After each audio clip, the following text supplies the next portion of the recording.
在电影《战狼2》中，我们看到反派雇佣兵把政变首领打死，继而控制了政变部队。有些人可能会感到意外，雇佣兵怎么会这么勇？如果不是主角的话，他之后是不是还要掌控这个国家为自己所用呢？对于我们今天要讲的这位一个国家那哪能够至少要20-30个才行啊！雇佣兵传奇博布德纳尔，虽然不是每次都成。如果喜欢本期视频的话，求观众老爷们点一个小小的赞，这就开始我们本期视频。德纳尔1929年出生于法国波尔多，父亲是军人，叔叔是海员。受到父辈们的熏陶，他从小就希望参军。不过他并没有参加二战，而是在二战结束后加入了法国海军陆战队。1948年，他被调往法属印度支那。在一次行动中，他和队友们正开着卡车唱着歌，然后就被地雷炸伤了。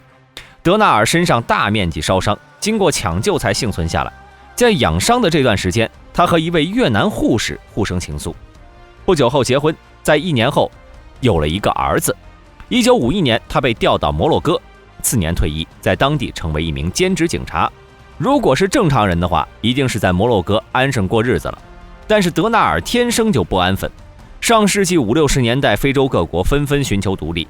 来自宗主国的殖民地军和警察的压制力一天不让一天，面对神出鬼没的游击队和民族主义武装越来越吃力，于是宗主国们开始用金钱请人来搞定非洲。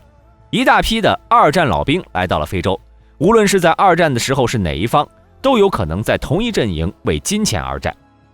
德纳尔在1960年看到一张纸，他在上面看到了比利时雇佣兵首领黑雅克的传奇经历，他瞬间悟道，这不就是小时候自己所向往的冒险吗？随即他就去警队辞了职，召集以前的战友，准备一番后向刚果前进了。他去的是刚果金，在独立之前是比属刚果，在1960年6月独立。德纳尔在12月去到那里，当时的刚果总统名为卡萨武布，总理为卢蒙巴。卢蒙巴是要把殖民者全部赶出去，并且开始和苏联套近乎。这让欧美觉得这卢蒙巴不能留，要找个机会干掉他。在刚果宣布独立的5天后，就和比利时发生了严重冲突，比利时军队进攻总理官邸，卢蒙巴随即宣布和比利时断交，同时请求援助。之后比利时将刚果分裂，支持反对派莫伊斯冲博带领矿产大省加丹加独立。卢蒙巴拒绝承认，一边派兵收复，一边向美苏求援。但是他不确定立场的话，谁都不会帮他。于是他向苏联靠拢，这让欧美国家极其不满，随即决定废掉卢蒙巴。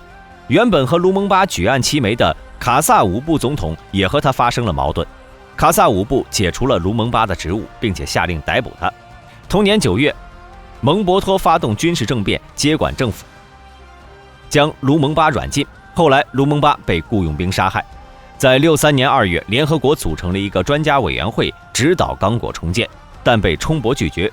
联合国便火速出兵把冲博干掉，德纳尔等一众雇佣兵被打散。德纳尔在阿拉伯地区流亡，在这期间有人告诉他，刚果那地儿又要变天了，应该有利可图。德纳尔又去了。卡萨武布在叛乱结束的第2年，把冲博放了出来，担任总理。他要和卢蒙巴的追随者基赞作战。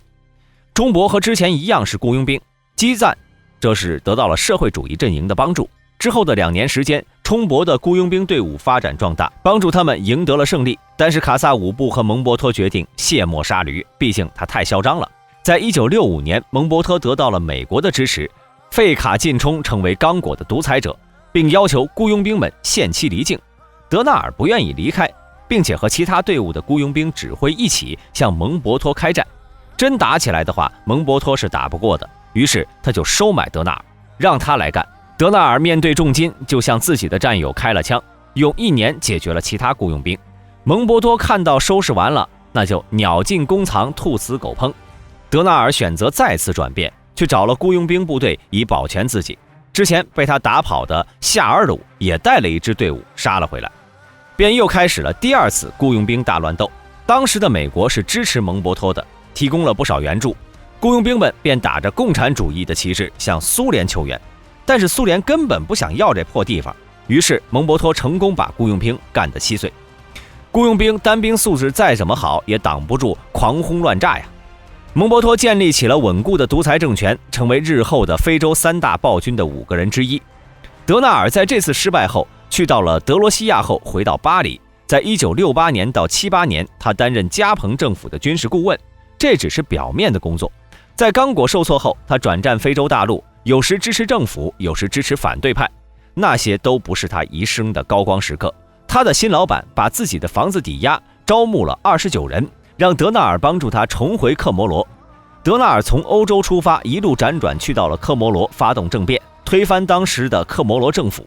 他的雇主是克摩罗的流亡总统艾哈迈德·阿卜杜拉。当时的克摩罗总统阿里·萨里赫在1975年发动政变上台。刚开始的时候，这个人看着还是一个温文尔雅，像个君子。不久后他就变了，开始厌烦工作，对于发表和自己不同意见的人，不是送进坐牢就是坟墓，只留下那些只会阿谀奉承的人。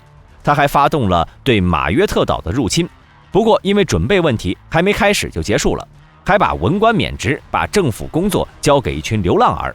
别国外交官来人，看到接待他们的是一群10几岁的孩子，人都懵了。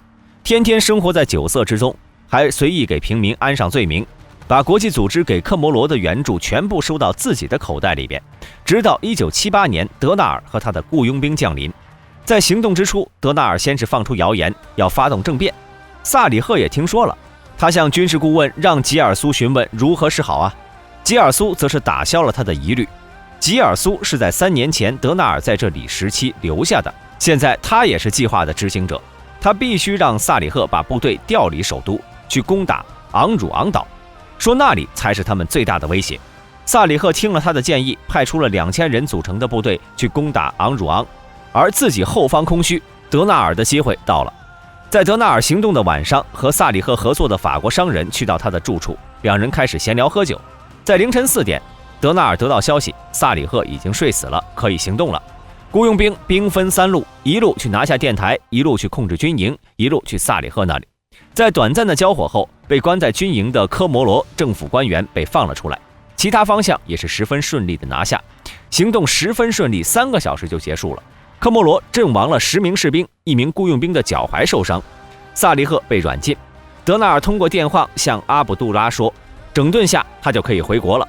不久后，萨利赫被枪毙。对于科摩罗的政变，非洲统一组织选择不承认，他们无法接受德纳尔。但是德纳尔还是以太上皇的身份在科摩罗搞了好些年。